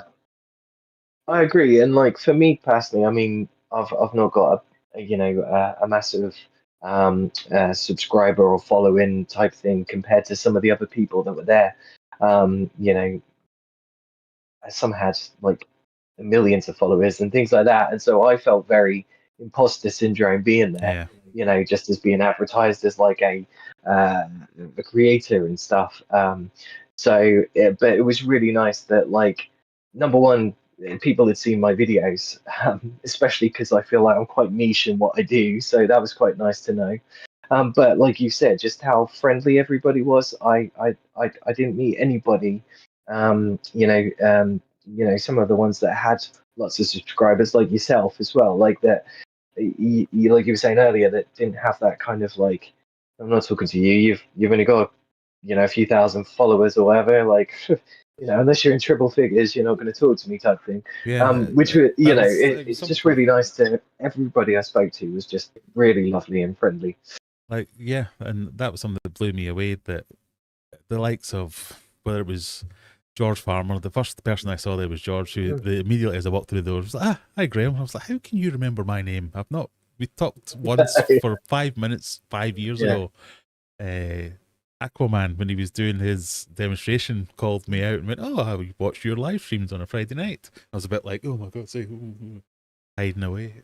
Yeah, It yeah, was yeah. very, very strange, but very grounding at the same time. Because I don't know if you noticed, I think I told you at the time, but the pamphlet that they gave out to everybody when you came in had all our pictures on the back page of it, and mine was right in the middle for some reason.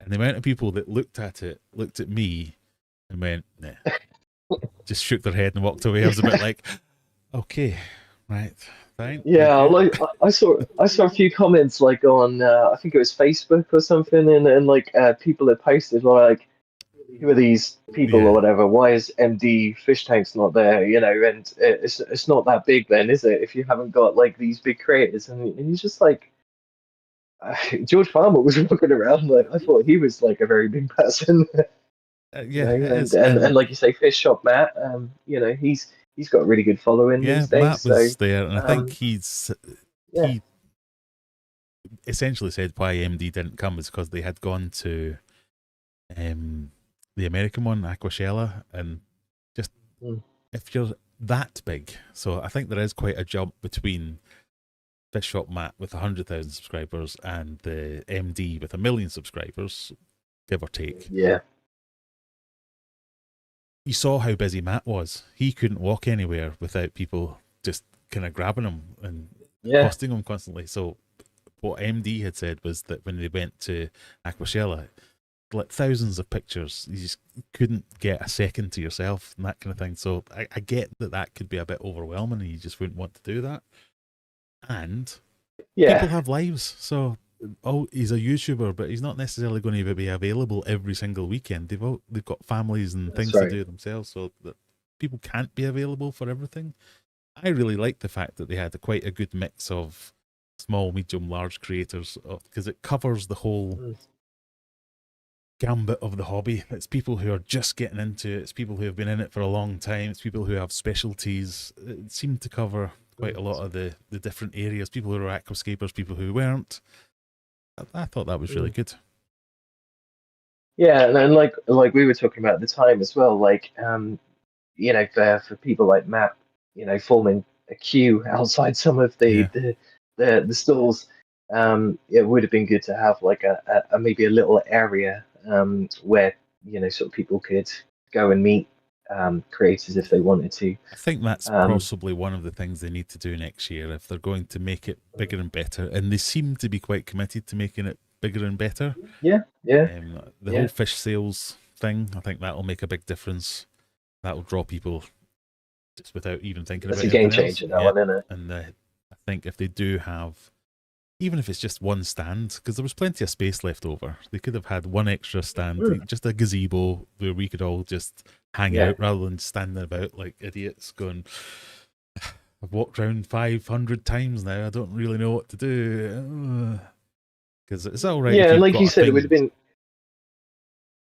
it would have been good to have like you know a little panel or something Yeah. where you know we could do some things like some talks or I don't know, maybe they could have done that on the stage and that, but again it's all stuff that for the future that could be I done, like the just kind of having people interactive doing little stuff they did talks. in some of the booths, like I think it was the Mm, Wazi booth where they had the 30-second scapes or a minute scape you had to do to build that. They could have done mm, more of that kind of stuff and maybe had mm. us as, I don't know, compares or judges or just a bit of fun to bring that side of it. So I'm sure they will do those things, and I know they were thinking about it. So hopefully that's what will happen next year. Yeah, Some people are yeah, mentioning and in I chat that also they've think got Vivarium coming up in Holland soon. Is that next weekend mm, or the weekend after that? I think it is. That is one I would have liked to go to because it's a big one, and I think this is possibly the last one as well. I think they're not no doing way. any more of them. So if I don't make it to this one, I don't think there's going to be another one.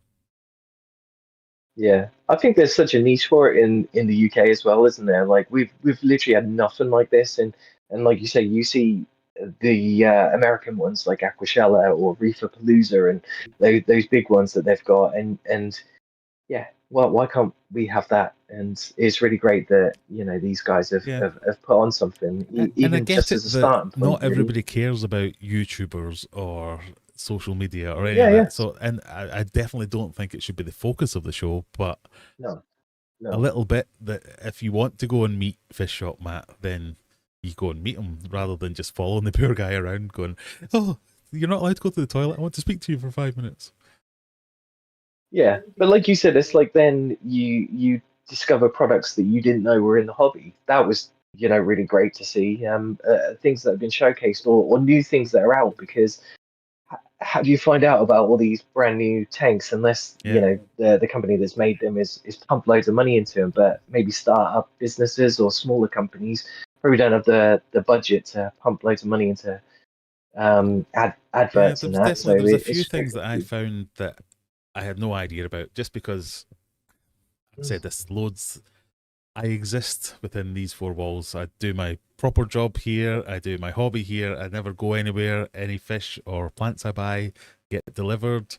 I rarely go to shops and things like that. So when I saw the likes of Aquaman, when he did his demonstration, used that Dynamax, I think it was called, the stuff that you can use to join your hardscapes together. I was like, yeah, that's a really good idea. I don't have to use toilet paper or cotton wool that looks stupid. Yeah. There was the tanks at I think it was the TMC stand, had those tanks with the backlights on them with the different colours. It's not for everybody, but I was like, oh, that's really good. I like the fact you could just change the entire mood of your tank just with a button. Yeah, it's a bit gimmicky, but there was all these things that I had just never seen before, and having it all in one place just makes it really simple, really.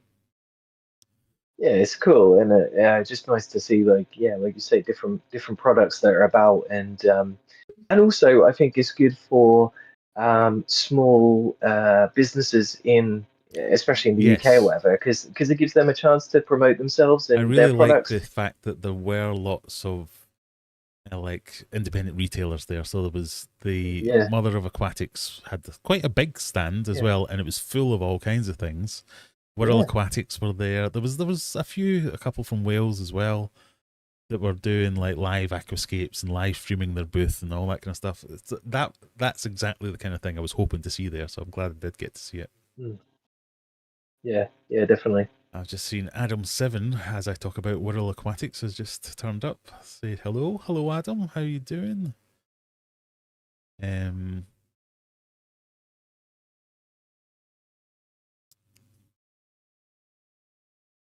Family Man's joined as well. Very late tonight. No, you're not too late. That's bloody fly. Sorry, this is going to drive me mad. Yes, so I was appreciative of the invite and I enjoyed it at the time. There was a long time I was a bit like, I don't know if I want to go to this or not, but I'm so glad I did. And yeah, me too. Super looking forward to the next one. So even if they don't invite me, I'll probably still go. No, in fact, I won't say that. I'm not going unless they invite me, so I don't have to pay for it. I am Scottish after all. I'm not going to pay for things. So I hope it continues to get better, and I hope it does a bit of these little ideas that we all had. So that would be good. I mean, they've been quite open, haven't they, about like wanting feedback and stuff like that. Yeah. They reached out to me recently and was saying about arranging for a phone call or whatever, just so they could get some feedback on things to make it better. So yeah, it's nice that they're sort of, and a lot of the things that they did this time were based on feedback from the year before. So great, and that's kind of what you need is to listen to the feedback and actually put it into action. So many times companies, they will go through the motions of getting feedback and then go, I don't want to do that. Nah, not interested. Yeah, I know best, or it's too much money. Yeah, and that makes sense. I bet you that must have been an expensive event to put on.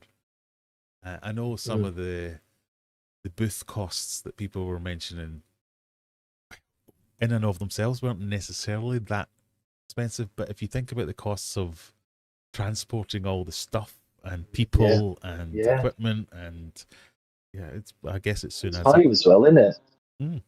Like you said, Mother of Aquatics, like the size of that booth, she must have literally taken her entire shop, put it in a van, and just brought it there. I just couldn't believe how much stuff was there, and all the tanks that she had set up and everything. I was just like, that must have taken you hours upon hours to do. Yeah, I could, because with some of the bigger brands like Tetra, I imagine they will have a department that does that kind of stuff. But if you are a small retailer, yeah, apparently they got in a company to fit it all and everything like that and set it all up. Yeah, so the smaller independent shops won't have that. It'll be the guy that runs it that's doing it all. So it seems like a big deal. So maybe they can put us to work next year and get us there a day earlier, and we can help some of them out. Yeah, so yeah, that's how you earn your fee then. You have to graft for it. Yeah, Adam's saying, speaking to people, it would be good if they did something with the influencers. Speaking to a few people, they seemed lost after being invited. Well, I am one of those people who said exactly that. I spent a lot of time just walking around going, what now? I don't know if you felt the same way, where you were just waiting for someone to come up and start a conversation with you, because towards the end of both of the days, I was a bit like, I don't have anywhere to be because I'm not with a brand, so I'm just going to stand over here, and then I look like a spare part at a wedding because I've got nothing to do. So even if we just had a booth, we were talking about this earlier, Adam, I don't know if you've just joined, but just a booth for us to hang out, so as if there was some weirdo there that wanted to speak to Graham from Aquarium Adventures, he could go to that booth and find me, rather than chase me around the hall as I was going to do it. But I also think we missed a bit of a trick that the Reef guys did that I think we should have done. Where I saw that. They did it themselves, where they set up their own panel and they had their own videos and their own interviews with each. We definitely should have done that. I don't know why I didn't think of it, and I'm kicking myself that I didn't think of it, because that was definitely a missed trick, where we could have been sat in amongst it, talking to people. We could have had different guests coming through. We could have, and that wouldn't have required anyone at Aqua to set anything up. We could have just been there saying, like, 3 or 4 of us, right, we'll go bring in George Farmer, we'll talk to him for 5 minutes, we'll bring in MJ Aquascape and we'll talk to him for 5 minutes, we'll bring in Adam Seven, talk to him for 5 minutes. Just getting different people's opinions, feedback, all that kind of stuff. That'd have been dead easy to do. So yeah, I'm a bit upset with myself that I didn't think of it.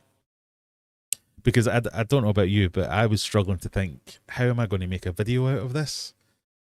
Because it is what it is, and as much as it's a bunch of stands and some new stuff, and I knew whatever video I make, someone will beat me to it because they'll already have it out as a live stream, or they'll already have done it. How do I make it interesting? I thought the only way I can make this interesting is to try and like put a stupid song on it and talk about Fish Shop Matt's beer being better than mine, or something along those lines. But that's what I know how you feel, because that's how I felt as well. Like, I was just like, everyone's going to be doing a video of just walking around all the stalls and doing the same thing. And do you need like 20 odd videos of the exact same thing from just different people filming the exact same stalls? So yeah, it's hard to try and do something a little bit different. So yeah, like you said, if there was a chance to like do like, you know, like a panel and be able to post that on your channel or something like that, it's a little bit better. But that's more an art thing than it is the event, because some people won't care about that, like you said. Yeah, and I also wanted to experience it. I didn't want to just be there to film stuff, because as much as that's what I do, I wanted to go and see all these new things and meet all these new people. So I was kind of fine with it in the end. Fish Shop Matt has turned up. He's saying you can host a quiz on a stand. I've already lined it up for you, Graham. Yeah, I'll do a 24-hour quiz marathon next year. We'll do that. Talking of quizzes and my bladder not being able to take it much longer, we're going to do the eliminator, which isn't an eliminator. Easy for me to say. An eliminator that is not an eliminator this week. This is entirely GeoGuessr based. So, Mandy, if you're still here, your favourite thing. If anybody fancy... Oh, no, don't do that. Don't do that. No, ignore that. Oh, no, wrong thing. Delete. Remove. What we need to do is host live quiz. This one. So it's 10 world landmarks, maybe. Famous places in the world. You're going to be shown 10 maps or are you going to be showing maps? No, you're going to be showing 10 like Google Street View images. You can move around and all that kind of stuff. And you have to pick on a map where you think that location is. And the closer you are to the location, the more points you get. And at the end of the 10, whoever's got the most points, I will clap. I could say I'll send you a prize, but we all know I'm never going to get round to it. So.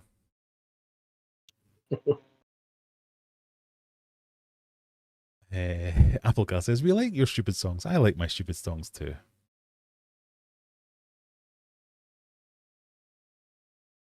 Matt says, my beard plays on Graham's mind. It does. You got me, Matt. I must admit. You totally... I expected you to be a lovely person, but then when we first met and I said, oh, we should probably take a picture together. And just as I was taking the picture, Matt turned to me and went, Friday nights are mine.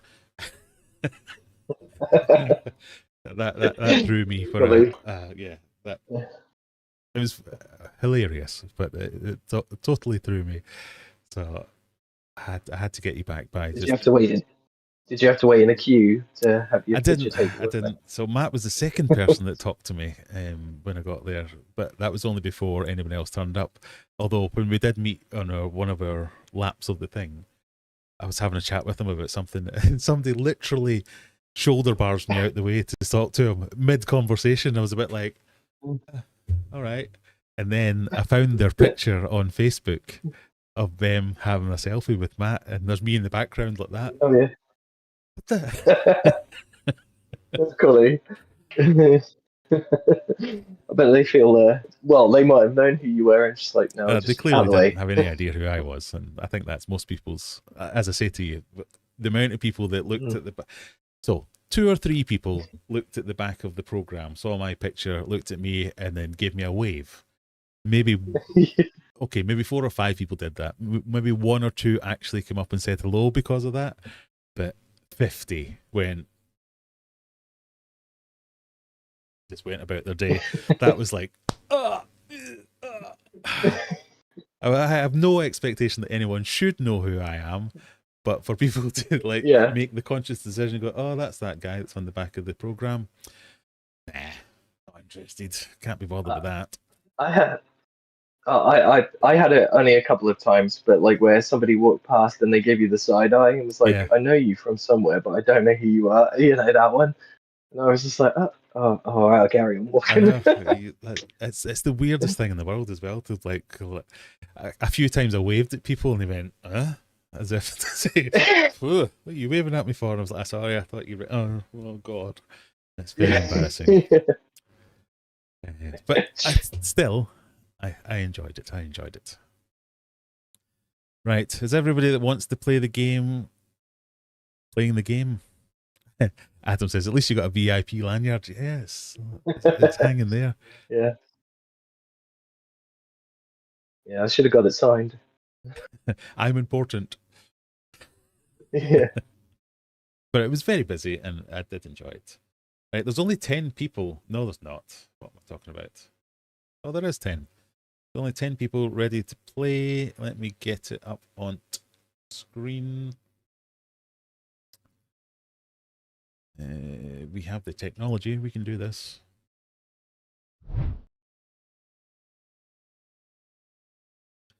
Right.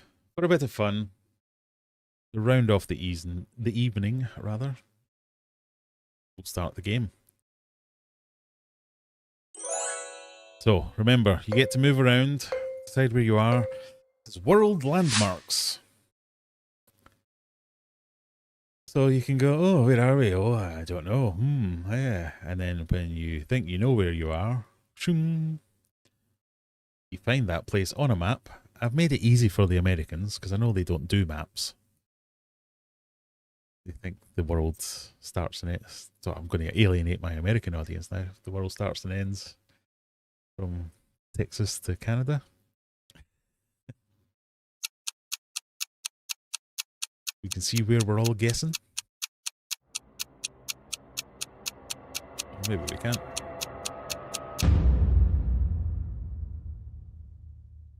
Did only 4 of you manage to make a guess? Oh dear.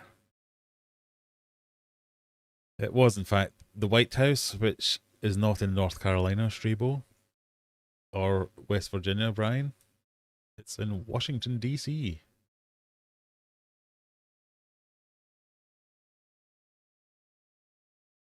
DVP, look at that. Almost bang on. Right, if you missed that, you can get into the next round. Now you know what you're doing, at least.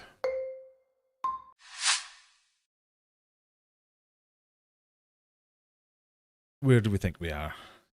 40 seconds. Oh, it didn't load for 10 seconds. But this is why we gave up on GeoGuessr, isn't it? Anyone recognize that?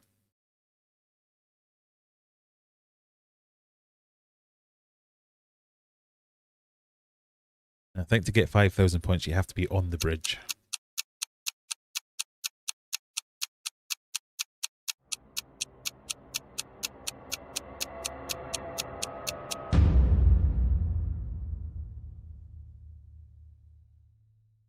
No, someone's in Birmingham. Applegal, not quite. Zenny, I mean, you're technically in London, so get some points. Brian's pretty close, Lee's pretty close, Stevie Pre's pretty close, but nobody's as close as Strabo and Ickfy. You're on the wrong bridge. You're in the water, Rebecca. But Error 404, I think, is closest. Next one. Where could we be?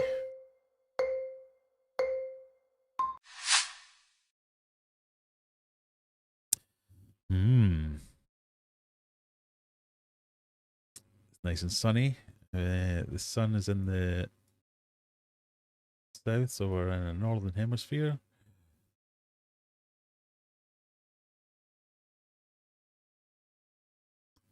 This is where I got married. It's a pro tip for y'all. If you don't want to spend loads on your wedding, get married in a foreign land. Tell everyone they're invited, but they have to pay for their own tickets.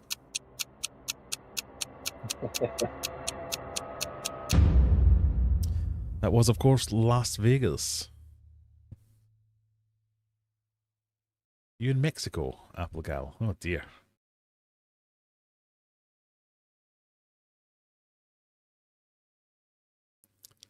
Error 404 wins that one again. Question number 4? 4, yes.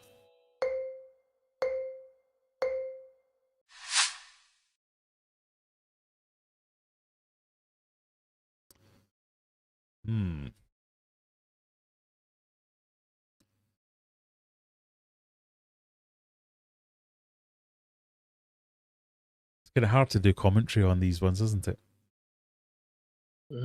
Yeah, there's a bald man. There's a man with a Spain t-shirt. There's... doesn't help.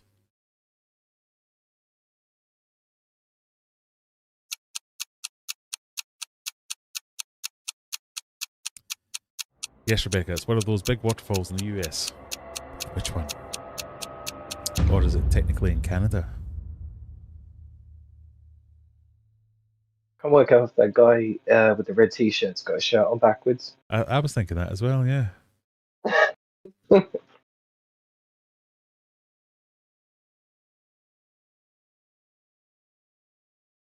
That's weird, isn't it? So the bottom half of this is Canada and the top half is United States? Surely that's the wrong way around. So Canada goes like that. Okay. Well done, Juggler. You got closest there. Question 5.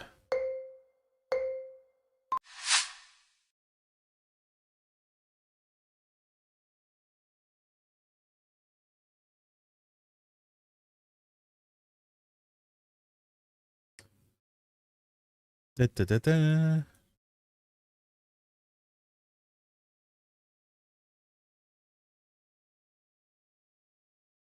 Zenny's in there straight away.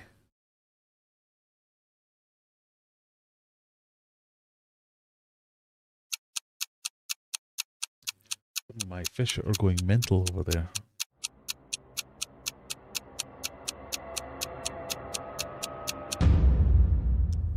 Has to be the mortal enemy of the English. Of course it was. Who's in Italy? Brian. Lee. It was, of course, Arc de Triomphe. Got a couple that are bang on it almost. DVP's right there. Error 404. Well done. 5,000 points for Stevie P. Juggler. Even closer.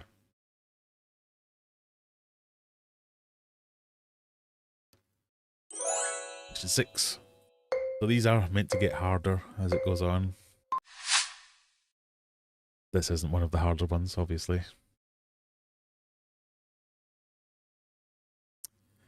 Marble Arch looks similar. Oh, yeah, of course. Didn't even think about that. You could have gone for Marble Arch.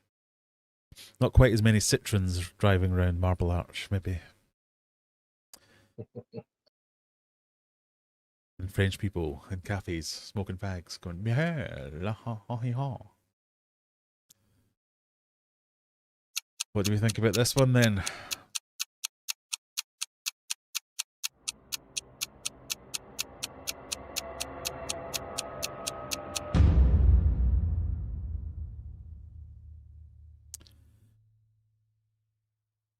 Loads of people getting that one. It was New York, New York. Of course it was.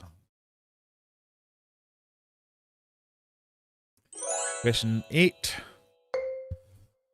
We'll be over with this soon, everyone. Don't worry.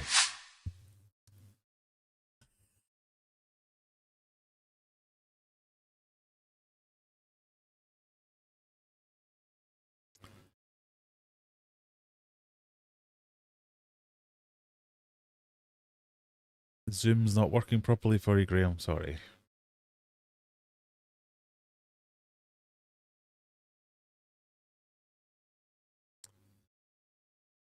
That is the King's Gaff, for anyone who doesn't know.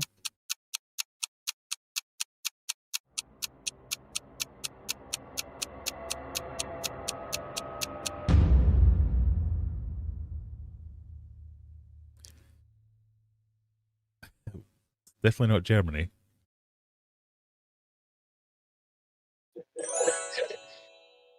Two to go after this one.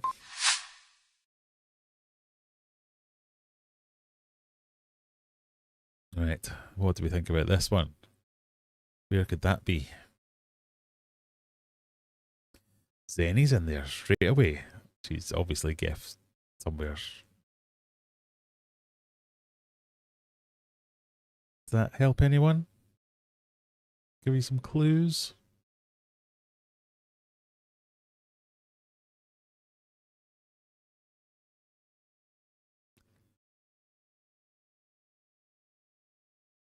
While we're there, we'll talk about some stats for the evening. Oh, we've done not too bad. 70 people as our peak concurrent viewers.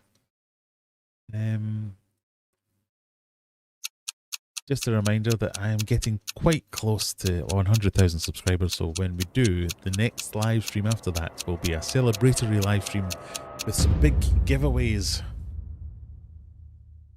including but not limited to a Fluval Flex 2.0. That was Petra, which is in Jordan. Right there. Most of you got quite close to that one. Except for DVP, who thought that was California. Yeah, you won't get any points for that, Stevie, sorry. Penultimate question. Yeah, so we'll be doing a live stream full of giveaways. Star prize will be the tank, but there'll be all kinds of things. We've got merch, food, plants, international prizes as well as national prizes, and just some general fun and games. So hopefully,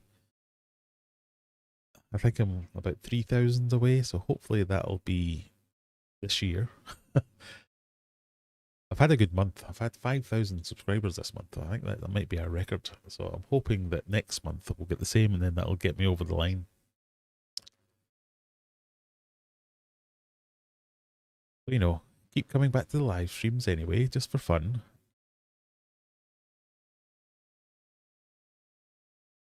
Where would this be?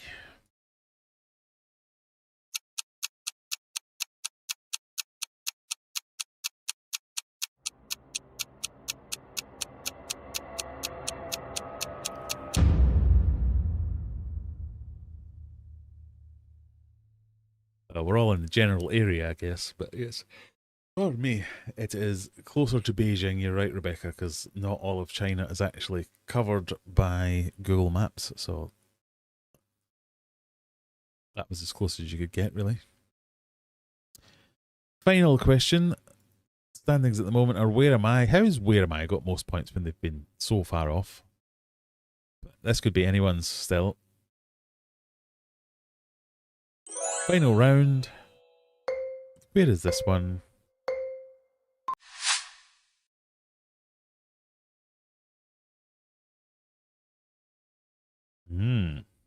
What do we think?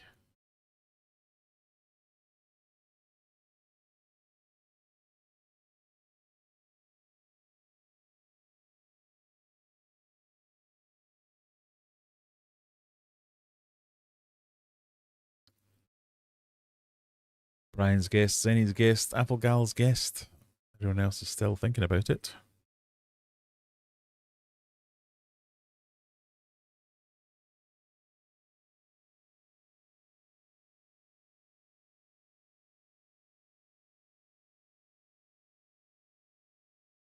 Isle of Man. Very much in the general vicinity, but no. Zen Ginger, have I mentioned how much I hate geography? That's why this whole round exists.